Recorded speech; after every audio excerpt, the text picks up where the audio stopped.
Bonjour à tous, la semaine a été éprouvante sur les marchés financiers avec une hausse des rendements obligataires un peu importante puisqu'on a été au-dessus de 5% sur le 10 ans américain. Il faut bien comprendre que ce qui se passe au Moyen-Orient inquiète de plus en plus les investisseurs avec le baril de pétrole qui ne cesse de monter. On pensait qu'on aurait réglé ce problème inflationniste puisque l'inflation aussi bien en Europe qu'aux États-Unis avait fortement baissé par rapport à ses plus hauts. Et on se rend compte que si on continue comme ça, il pourrait y avoir une ponction sur le pouvoir d'achat des ménages liée au pétrole, bien évidemment, et de nouvelles tensions inflationnistes. Jérôme Powell, cette semaine, a estimé que la Banque centrale américaine n'avait pas fini son travail.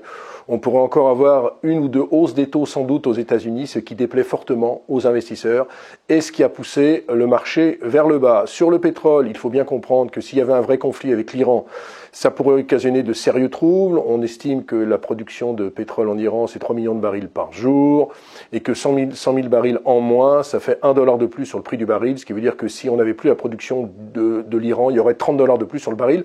On n'en est pas encore là, mais ce sont des choses à prendre en compte de façon extrêmement sérieuse. Le marché n'a pas été dans de bonnes dispositions également parce que les résultats des entreprises ne sont pas au niveau. On est un peu déçu par pas mal de publications.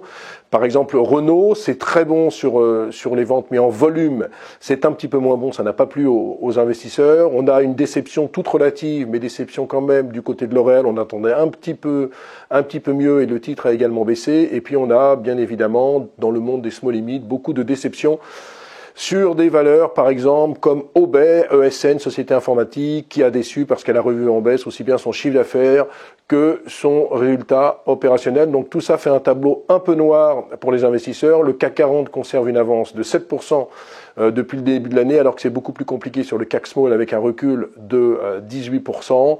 Il est bien normal que le CAC Small baisse beaucoup plus parce qu'on n'a pas de liquidité en ce moment, il n'y a pas de flux. J'ai beaucoup de copains gérants qui ont des flux sortants, donc ils sont obligés de vendre à l'arrache les valeurs.